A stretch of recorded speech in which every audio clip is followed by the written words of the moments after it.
Hello there. Welcome to the Saroy channel wherever you are in the world, and so much love to each and every one of you. How are you doing? I do hope you're having a fabulous day and going to have a super evening, and make sure you go and get yourself something lovely to drink. And what a lovely story we have tonight. Honestly, can you imagine how wonderful it must be to wake up one morning and to realize that your financial circumstances have changed so much that you're free to do exactly what you love. Unfortunately for Mr. Barker, he didn't enjoy working at the bank in Toronto. So when he realized he was a millionaire, he realized he could let go of his job at the bank and do exactly what he wanted to do. So I always believe it's important to find something you're passionate about in life, because then you will work regardless of how wealthy you are. But imagine being so liberated like that with so much money. I know that no matter how much money I got, I would definitely carry on doing what I do, because I think the heart of life is to enjoy ourselves to the fullest and do the things that make us feel passionate. And sharing these stories with you is something I'm very passionate about. So let's continue with part 2 of our story tonight. But before we do, don't forget to subscribe to the channel, click the notification bell and the thumbs up, and let's continue with part 2 of our story tonight. People often say when you come into a lot of money, you dance around your kitchen for joy, shouting hooray from the rooftops. But I can wholeheartedly assure you that that is not what happened to my family. I think such a startling, unexpected revelation that our family had come into so much money seemed far-fetched and surreal, so much so it was almost impossible to take on board. It was almost as if we'd been flung into a dream, so that when we woke up in the morning and continued on the same predictable trajectory of our lives, we would realize it had only been a dream. We were like dry sponges, soaking up the good news slowly but surely, trying to get a feel for it, rather like when you buy a pair of brand new shoes for yourself that are a little on the tight side, so you're rather reluctant to buy them at first, but you do so anyway. You try to break in those shoes, little by little, so they steadily become more comfortable to wear. Let's just say breaking in those shoes so they fit you a lot better is a long process, as was learning about this unlikely news that would ultimately change our family's lives in more ways than I envisaged possible. "Well, this is great news," said my mother, finally having accepted that these legal papers rarely were legitimate, and that my father's shocking revelations were actually true. "I'm very sorry, Kenneth, that I'm not jumping up and down for joy. I wish I was, but I haven't got any energy. I don't know why. I'm so happy this has happened for us, and to be in such a privileged position like this. But I'm struggling to take this all in. I really am." Me and my sister said absolutely nothing. There were no enthusiastic words that rolled off our tongues, no energy transmitted to our legs that made us want to dance with glee, which I'd always thought would happen if I suddenly came into a lot of money. Instead, I felt slightly nauseous, tasting bile in the back of my throat, along with a prickle of unease that trickled down my spine. I'd always believed if I won the lottery, I'd be grinning like a Cheshire cat from ear to ear, and screaming out to anyone who would listen that I was rich. Instead, I digested the news like a rather suspicious but adventurous food type that I was struggling to try. I wondered in this moment what this change in fortune would bring for my family. I wasn't entirely sure I wanted to live in an overly ostentatious grand mansion and watch my parents drive around in showy, rather fancy sport cars, along with Rolls Royces and God knows what else.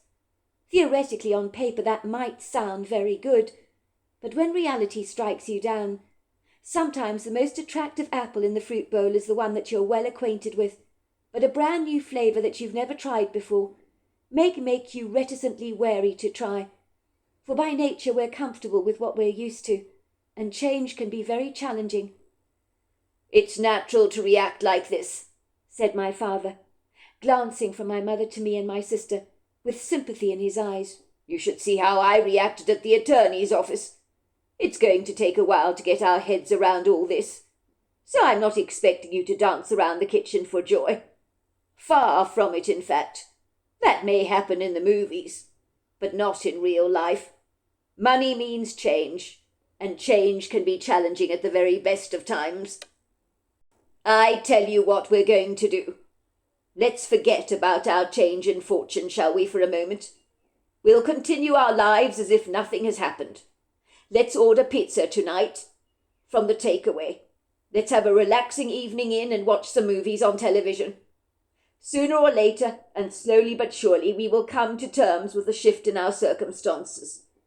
But I still say we should pop open the champagne just for the hell of it. I remember that evening that our household became very quiet, rather like the first snow that falls across your yard in winter. No one said a single word. We ate our pizzas in silence, and the next day I'm glad to say our lives continued as normal, although my father did not go into the bank. So it was strange to see him hanging around the house for a change, getting stuck into one of his detective novels. I could see my father had become altogether a different person. His grumpiness and bad temper faded like blue denim jeans in the wash. He looked as if the weight of the world had been lifted off his shoulders, as with no more responsibilities upon him. I expect he felt truly free for the very first time in his life, and that's got to be a good feeling any way you look at it. I guess any way you look at it, money does mean freedom. I knew my father hated passionately working at the bank. He had made no secret about the overwhelming demands of his job, so I was genuinely happy for him that he'd broken free from the stable like a wild stallion, galloping off into the sunset. With time we soon began to realize that things were exponentially different in our household, and the next surprise came when my father called us into the living room to tell us his great news. "Me and your mother have got something to tell you, kids," he told us. I could see the excitement in his eyes. Inwardly I sighed with exasperation. My first thought was, what now? I didn't fancy any more changes. I'd always been set in my ways very comfortably, and I didn't do change easily. Neither did my sister, I have to say. "I'm not a kid, Dad," I said with the annoyance very heavy in my voice. I hated me and my sister Hayley being referred to as kids. It was condescending and belittling. "I'm 16 years old, Dad." "Of course you're not a kid anymore," said my father. "You're very grown up, Scott, and I'm extremely proud of you. Sometimes I call you a kid, but I'm very well aware of how grown up you are, and how big you're getting." I groaned. My father calling me grown up was even more condescending. I think I preferred being called a kid after all. Ever since my father had come into money, he seemed to have changed in leaps and bounds, and I wasn't sure I liked this optimistic side of him, as these days he was always smiling. My father beckoned for me and my sister Hayley to take a seat on the sofa in the living room, that I knew would soon be replaced by something infinitely more stylish and fashionable. It was only a matter of time before everything in our immediate surroundings was either replaced, upgraded, or given a facelift, but I knew that the sofa's days were truly numbered. It saddened me a little, I have to say. I had got used to the lumpy but very comfortable sofa over the years, and become somewhat attached to it, rather like our cat Snoopy, who certainly left his indelible scratch marks at the bottom of the sofa, as if he thought sofas were designed for scratching purposes. My mother had longed to replace the sofa, but she'd never been able to afford to do so, until now, that is. I sincerely hoped my parents weren't going to become these showy people, now that they'd come into money. I'd hate that, because it's so incredibly vulgar, but it can so easily happen. I wanted things to go on in the same way that they had done before. Granted, who doesn't like a few nice things? But I didn't want to live a pretentious, self-indulgent life. There was a kid in my class at school called Ryan Pembleby, whose parents were rolling in money, and he was the most obnoxious, self-entitled person that I'd ever had the privilege of meeting. He wore this self-entitlement on his person, like a memorial rose on his lapel, and as a consequence people sniggered about him behind his back. The only friends he had were fair-weather friends, those typical types who hoped that their friendship with him, which was far from sincere, might somehow benefit their wallets in some way. "What is this about, Dad?" asked my sister Hayley, fixing her steely gaze on my father. "Remember me and your mother went away for a weekend break a few days ago?" "What about it?" asked my sister. You went to the mountains, big deal. We weren't really on a weekend break, said my father. Well, not exactly. We had other motives for going to the mountains. Well, at least I did. If you must know, we were looking for properties in Canmore. We have purchased a magnificent house, not far from Banff National Park. We are moving there shortly. Don't worry, it's a gorgeous house, but it is not obnoxiously ostentatious as you would put it, Scott. It's a comfortable family home that resembles a very large, spacious Swiss chalet. You're going to absolutely love it there. The views are spectacular to behold. We've notified your schools and told them that you are leaving forthwith at the earliest opportunity. We can move into the house straight away. The last owners left the place 6 months ago. Isn't that great news? It's new beginnings for all of us. A bright, promising start. What do you say? Me and my sister stared at each other incredulously, as if my father had thrown a sledgehammer at our lives and not realized the grave implications of what he'd done. Me and my sister were passionate about living in Toronto, and the beautiful green leafy neighbourhood where we lived was home to us. We felt as if my father had suddenly, very unkindly, pulled the rug beneath our feet, as the idea of moving somewhere brand new and strange, no matter how spectacular the views or wild the scenery, did not rest easy with me or my sister. I'd never in a million months of Sundays had expected my father to do something like this, and abandon the ship that I called home, for what he considered to be greener pastures. Did he not realize or fully appreciate how happily settled we were living here in Toronto? We wouldn't have minded so much if my parents had wanted to move to a more sumptuous, cosy property in a nearby leafy green Toronto neighbourhood, as long as it wasn't too showy and ostentatious for our liking. But no, they wanted us to move about 33 hours away from Toronto, which was utterly ridiculous. Had my parents lost leave of their senses, becoming frivolously insane?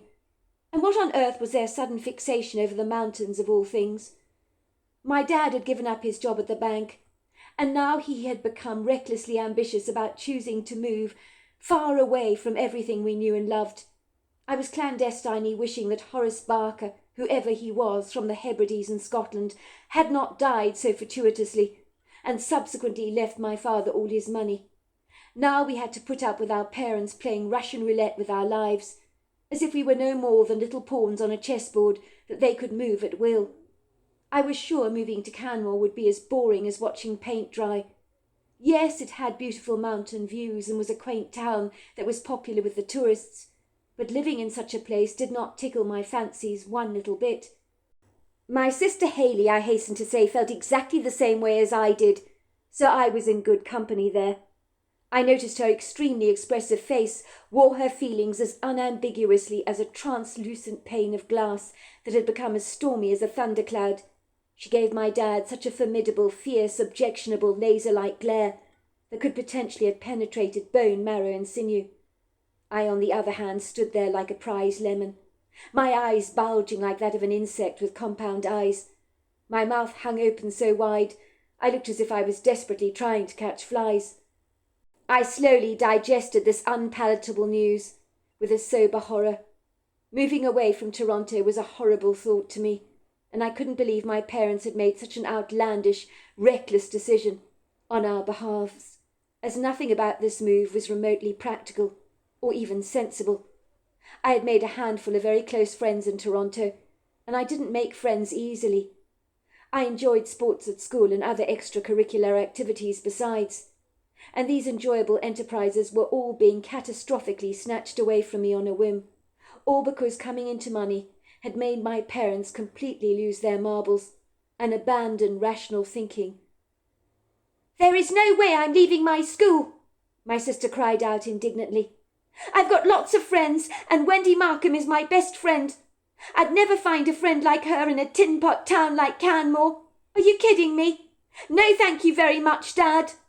I can now see why you left the bank. You just want to mess around with our lives at will, don't you? You don't even care what we want. That doesn't matter to you in the slightest, does it? It seems that since you've come into money from that stupid relative of yours in Scotland, you want to just please yourself at will and stuff the rest of us. For your information, Dad, I happen to like my ballet and guitar lessons, and there is no way I'm going to live out in the sticks just for you or anyone else for that matter. You've got it in your head that moving to the mountains is a good idea. What planet are you living on, Dad? You're delusional if you think this is going to work for our family, because it isn't. I like Toronto and I'm settled here. So is Scott. I'm not going to move away, even if you are. Look, sweetheart, I know this news is hard to hear, said my mother, sitting down on the lumpy sofa beside my sister and putting a gentle arm around her to try to lift her deflated mood. For if my sister had been a balloon, she'd have popped already. She was completely flat, for she wore the disenchantment on her face like someone who's recently learned that a loved one has passed away. My sister looked utterly miserable, lugubriously so. She seemed to pull away from my mother's embrace, but my mother wasn't easily put off. She pulled my sister closer in her arms and said, "We've decided to move away, Hayley, because we can. It's a great opportunity for all of us to enjoy a slower, more leisurely way of life, away from the hellish rat race of Toronto. I personally think a change of scene will do us all a world of good. Your father has always dreamed of retiring to a place in the mountains. Personally, I thought we were visiting the town for the purpose of buying a place in Canmore for holiday retreats or so, a place we could potentially let out to tourists in season, as Canmore, I'm sure you know, has a thriving tourism industry. To tell you the truth, I didn't really consider this to be a long-term arrangement. But when we got to Canmore, Hayley, I was overwhelmed by the prepossessing beauty of the place. I genuinely love the idea of living there long-term and leaving Toronto for good. Imagine the luxury of having a privilege of waking up to spectacular mountain views every single morning. I couldn't imagine anything more wonderful. When you see the magnificent town for yourself, sweetheart, the stunning views of the mountains, the amazing house we've purchased, I'm sure you'll be on board with this idea. In fact, I can promise you of that." "I don't care how beautiful the house is you bought. I don't even care about the mountains. I want to stay here in Toronto. I like it here. I'm settled in my life.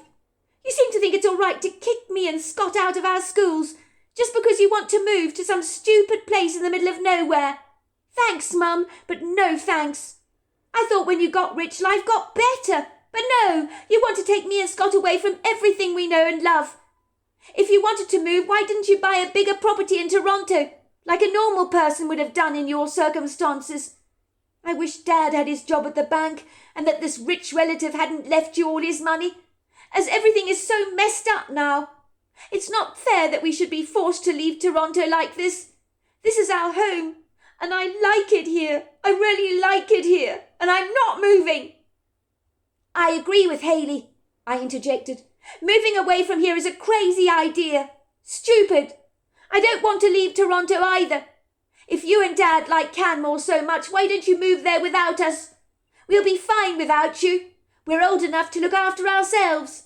Maybe you can pay for us to stay in our own place together." "We don't want to go with you to live in some tin pot place in the mountains." "You don't have a say in the matter, Scott, I'm afraid," my father interjected. "Me and your mother have the final say where we live. We're moving to Canmore whether you like it or not. Sorry the decision has already been made. You might protest now, and that's perfectly understandable. I appreciate that Toronto means the world to the both of you. But when we start our brand new lives, living in such a glorious part of the world, I very much doubt you will regret the move." "I don't want to go," said my sister, stamping her foot furiously. "And I won't.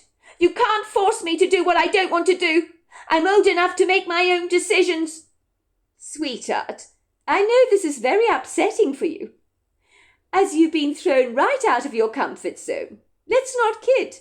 Facing a new adventure can be overwhelming at the best of times," said my mother. "You haven't been to Canmore, so you don't even know what it's like there, love. Don't be so quick to make judgments about a place you know nothing about. You're not going to Timbuktu, you know. I'm quite sure you'll be able to take guitar lessons and ballet classes like you've done in Toronto. Canmore is a magnificent part of the world, and you're going to love it there. and Calgary is a short hour away. So of course you can continue with your passions, whatever they may be, and with your schooling, of course. We'd never remove you from Toronto if we weren't upgrading all our lives for the better. I don't want guitar lessons with anyone else except Mrs. Frisco. I really like her, Mum.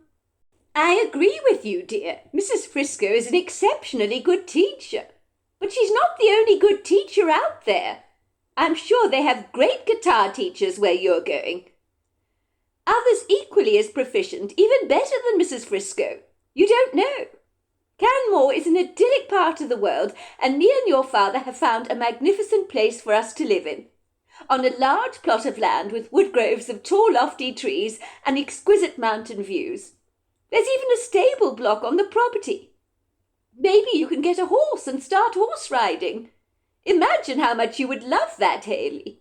Think about it, a horse of your very own. It doesn't get better than that, does it? I'd have loved owning a horse when I was your age, but my father would never have been able to afford to buy me one. Let's not forget the stabling fees as well. They'd have probably been extortionate. But me and your father would be delighted to get you and Scott a horse of your own. And the best news of all is we can afford it. How about that? Nice try, Mum. I don't like being bribed. I don't want to go to Canmore. I want to stay here in Toronto. You could buy me 1,000 horses and I wouldn't change my mind about this. So stop waving carrots at me, because your pathetic attempts to entice me into the spider's web aren't going to work. I'm very sorry, love, to disappoint you, said my mother with a firm, no-nonsense tone to her voice that told us very clearly she wasn't going to put up with any more nonsense from either me or my sister. It was clear my mother's determination was absolutely resolute. There was nothing we could possibly say to make her reconsider this recklessly ill-thought plan of hers, of making us leave Toronto for good. My mother confirmed my worst fears when she said, "We've already had our offer accepted for the house in Alberta, so we're moving. But I think you'll be pleasantly surprised to see that we're going to be living in a wonderful part of the world, and I'm quite sure you'll make plenty of friends in such a lovely community like Canmore. Our house is very close to Banff National Park, so it really is a piece of heaven on earth. You won't be disappointed, I can promise you that. Your father is going to get a pottery studio built there, so he can practice his pottery from home. Isn't that nice?" "I thought you said Dad was a crap potter," said Haley contemptuously. "And now you're encouraging him to get serious over this passion of his, when he's useless at throwing a ball of clay onto the wheel anyway. All his pots to date have looked a little off-centre and rather wobbly to me. Dad will never ever be proficient at pottery, but I guess he can delude himself as much as he wants to." "I never said your father was a crap potter," my mother said defensively. "Yes, you did," Haley insisted. "I heard you. You said there was no way Dad could sell his pots, as they weren't good enough, and I agree with you on that. You were telling the truth. Dad is a crap potter, and nothing will ever make him good at working with a ball of clay on a wheel. If you get a studio built for him, he probably won't even bother to use it." "Now you're being very unkind, Haley. I understand why you're making these poisonous remarks, I really do. You're being very prickly of late because you're angry about the move. I get that, I really do. But there is no need to take your contempt out on your father like this. Granted, your father has a way to go before he becomes accomplished as a potter. But everybody has to start from somewhere, do they not? You can't become good at anything without tuition of some kind. I'm willing to bet that even the most outstanding potters out there might not have been particularly good at the craft when they initially started working with a ball of clay. The way I see it is that now that our family has most fortunately come into a bit of money, your father can afford to finally pursue his passions. And why not? Maybe one day he'll be a professional potter, maybe not. But none of that really matters in the grand scheme of things, does it? At the moment he's learning. But I never said for a single second that he was crap. You're putting words in my mouth, Haley, just because you want to be difficult. "Deny it all you like, Mum, but I heard what you said." "Your mother was right, Haley. If she said I was a crap potter, she wasn't wrong. But everyone has to start from somewhere, like your mother was saying. I want to focus on my pottery so I get better at the craft, don't I? And that's my objective. Maybe one day in the future you might look at my work and say it is really rather good." "Whatever," said Hayley, rolling her eyes. "You're delusional, Dad. I hate to say this to you, but Mum's right. You're crap at pottery, and you'll never ever be good at turning out a pot on a wheel. I don't care how long you practice. You'll just keep making duds." "Enough, Hayley. "Stop being so unkind to your father," snapped my mother angrily. "I know you're upset we're moving away, but there is no need to take this out on your dad." "If we move away to Canmore, in Alberta, I'll run back to Toronto, see if I don't. I'll move in with the Markhams. Wendy's mother will let me stay with Wendy in Toronto as long as I like. I know she will. Wendy's mother is so much nicer than you. She'd never force Wendy to leave Toronto, because unlike you, she actually cares about her daughter." "That's not going to happen, Hayley," said my mother. "You will not move in with the Markhams, and I am quite sure that Chloe Markham wouldn't appreciate another teenager on her hands. That poor woman is a single mother, and it's tough enough looking after one teenager, let alone two." "I also don't want to move, Mum," I said. "Don't we have a say in any of this? Don't our opinions matter to you at all? Do you really want to uproot us from our lives like this?" "No, you don't have a say in this, Scott, I'm afraid. Me and your father have decided to move, and our decision is final." Mrs. Polly Barker. It had been my husband's impulsive whim for us to buy a house in Canmore. At the time I thought I would humour him and go along with his preposterous idea, just for the hell of it. It would be fun to get away for a long weekend, I thought, and look at houses in this resplendent, idyllic part of the world. Kenneth had come into a great deal of money from a long-lost relative, living in the Hebrides in Scotland, whom he never knew existed. This stranger was, it would seem, very sadly the last surviving family relative in the Barker family line, which luckily wouldn't come to an end, as hopefully my son Scott would carry on our family name, passing it down to his own son one day. Everything changed in our lives in ways I'd never have imagined possible, when an attorney in Toronto contacted my husband to inform him that his fortune had changed exponentially. My husband, who hated his job at the bank, gave in his notice forthwith. I guess you could say he threw caution to the wind, as he knew he didn't need to work any more, which was extremely liberating for him. I could see the relief on his face when he knew he no longer had to go into the bank. My husband was suffering from high blood pressure, which his doctor believed was brought on by way too much stress in his job, and also engaging in a few extra takeaways over the weekend, which meant my husband was carrying 20 extra pounds of weight he needed to lose. But given the rising cortisol levels in his body, that were at an all-time high, it was impossible for him to shift the weight. To all intents and purposes, I genuinely thought we were going to visit Canmore in Alberta, as my husband was looking for a home away from home in the mountains, where we as a family could escape to for the occasional long weekend break. I knew Canmore was an extremely magnificent part of the world, so I was eager to visit the place. We told our teenage children we were going away for the weekend there, to the mountains, which was partially true, but the real purpose of our trip was to look for a holiday escape. Well, so I thought. Little did I know that my husband Kenneth had other ideas on his mind, and was clandestinely thinking that he'd like to lay down permanent roots in Canmore. Kenneth had told me many years ago that one day when we had enough savings he'd like to retire there, but I didn't know that retirement for my husband Kenneth was probably beginning rather prematurely in our lives, as our fortunate financial circumstances had made the impossibility of such a move now possible. I believe Kenneth was attached to Canmore, for it was the last place he had visited with his parents when they were alive, until they were tragically killed in a fatal car accident. My husband was sadly in that car when his parents were killed. The front part of the car, where his parents had been seated, was completely decimated by the truck that ploughed straight into them, killing them on impact. So I'm very glad they didn't suffer. The driver was high on cocaine at the time, and apparently at the scene he was wandering around the place like a zombie. The police couldn't comprehend how he'd been able to operate the vehicle. Kenneth was sitting in the back of the car and walked away without a scratch on his body. My husband was 15 years old at the time and couldn't remember a thing about the accident, as everything about that day became like an ambiguous, foggy blur for him, which I understand is very often the case for many people involved in car accidents that may involve fatalities or serious injuries. At the time, the authorities believed Kenneth had no living, surviving relatives, so he was taken into foster care and raised by a kind elderly couple until he was old enough to leave home.